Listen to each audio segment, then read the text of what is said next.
Olá! Vamos mergulhar hoje numa das cenas mais intensas e dramáticas que existem. É aquele momento em que um governante superpoderoso revela uma identidade que ficou escondida por 22 anos, e ele revela isso para os próprios irmãos que o traíram. É uma história sobre conflito, sobre perdão e sobre uma revelação que, nossa, muda absolutamente tudo. Vamos nessa! E tudo, mas tudo mesmo, gira em torno dessa pergunta. Até onde se vai para proteger a família? Essa questão é o motor de cada palavra, de cada ação daqui para frente. Ela nos joga bem no meio de um dilema de vida ou morte. E com essas palavras, a gente já sente o peso da situação. Quem está falando é Yehudá, um dos irmãos. Ele está ali, na frente de um governante egípcio, implorando pela vida do irmão mais novo. Mal sabe ele que o destino de todo mundo está prestes a virar de cabeça para baixo. Ok, vamos começar olhando de perto o que o Yehudá fala. Porque isso não é só um pedido de misericórdia, não. É uma declaração carregada de um peso gigantesco de responsabilidade e de amor pela família. A tensão aqui é máxima. Yehudá está explicando que a vida do pai deles, Yaakov, está literalmente amarrada na vida do menino, Binyamin. Se ele não voltar, o pai vai morrer de tristeza. Simples assim. E tem um comentário do sábio medieval Rashi que é uau! Ele diz que para Yaakov perder o Binyamin seria como sentir de novo a dor de perder a esposa amada, Raquel, e também o filho, Yosef. Tudo num mesmo dia. É uma dor que ninguém conseguiria suportar. E o que está movendo o Yehudá com essa força toda? É um conceito hebraico poderosíssimo chamado arvut, que significa responsabilidade, uma garantia. Ele fez uma promessa pessoal, um juramento ao pai de que traria Binyamin de volta são e salvo. Falhar para ele simplesmente não era uma opção. E essa frase aqui mostra o tamanho do compromisso dele. Não era só uma promessa do tipo, pode deixar. Não. Era um juramento com consequências eternas. A vergonha de falhar iria persegui-lo para sempre. Dá para entender o desespero dele, né? Então ele chega no ponto final. E Yehudá coloca uma escolha na mesa, e é uma escolha chocante. Ele se oferece para virar escravo no lugar do irmão. Basicamente ele está dizendo, fique com a minha vida, a minha liberdade, para que meu pai não morra de dor. É o sacrifício máximo. E agora, a câmera vira, a gente sai do apelo público do Yehudá e entra na luta interna, silenciosa, do homem que está julgando ele.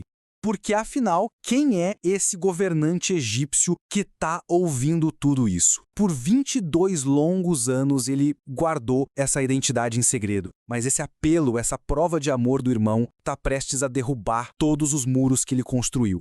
E aí? Esse é o momento. A pressão fica insuportável. O discurso do Yehudá, que prova o quanto ele mudou, o quanto ele é leal agora, tudo isso quebra a fachada do Yosef. Ele não consegue mais fingir. Mas por que ele manda todo mundo sair? E aqui o comentarista Rashi traz uma sacada genial. Yosef não esvazia a sala para se proteger. Ele faz isso para proteger os irmãos da humilhação pública. Pensa nisso.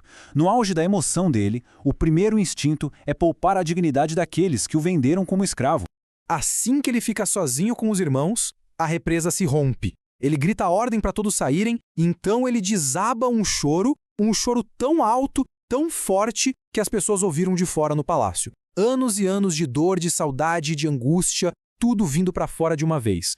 E então chegamos ao clímax, o momento que a história inteira estava construindo, o ponto alto de tudo. 3 palavras. Eu sou Yosef. Mas nessas 3 palavrinhas, o mundo deles vira de ponta cabeça. O irmão que eles venderam, que achavam que estava morto, está ali, na frente deles, como o segundo homem mais poderoso de todo o Egito. E a reação deles? Não é alegria, não é alívio, é choque puro. Silêncio. Um silêncio pesado, absoluto. A realidade é tão absurda que eles ficam sem palavras, completamente paralisados. Rashi, de novo, nos dá a chave para entender o que está acontecendo na cabeça deles. Esse silêncio não vem do medo. Vem de uma onda avassaladora de vergonha. Aquele crime que eles tentaram enterrar por 2 décadas, agora está vivo, bem na frente deles. Yosef vê o pânico nos olhos deles, vê que eles estão recuando. E o que ele faz? Num ato de compaixão incrível, ele quebra a tensão. Ele não acusa, ele não grita, ele fala com gentileza. Por favor, cheguem mais perto. Ele começa ali o processo de cura. E isso nos leva direto para a resolução. A gente sai do pico da emoção para um reenquadramento profundo, uma nova perspectiva para a história inteira. Gente, isso aqui é uma das maiores reviravoltas de todos os tempos. Yosef, na mesma hora, tira a culpa das costas dos irmãos. Ele diz, olha, não fiquem se sentindo culpados, não vejam isso como maldade, vejam como parte de um plano divino muito maior. Mas que plano era esse? Era um plano de sobrevivência. O mundo estava passando por uma fome terrível, que ia durar 7 anos. 2 anos já tinham passado, mas ainda faltavam 5 anos, os piores, sem colheita nenhuma. A presença do Yosef no Egito era a única coisa que poderia salvar a família e a região inteira da morte. Então, é como se o Yosef estivesse ligando os pontos para eles. Ele reconhece a traição. Sim, vocês me venderam.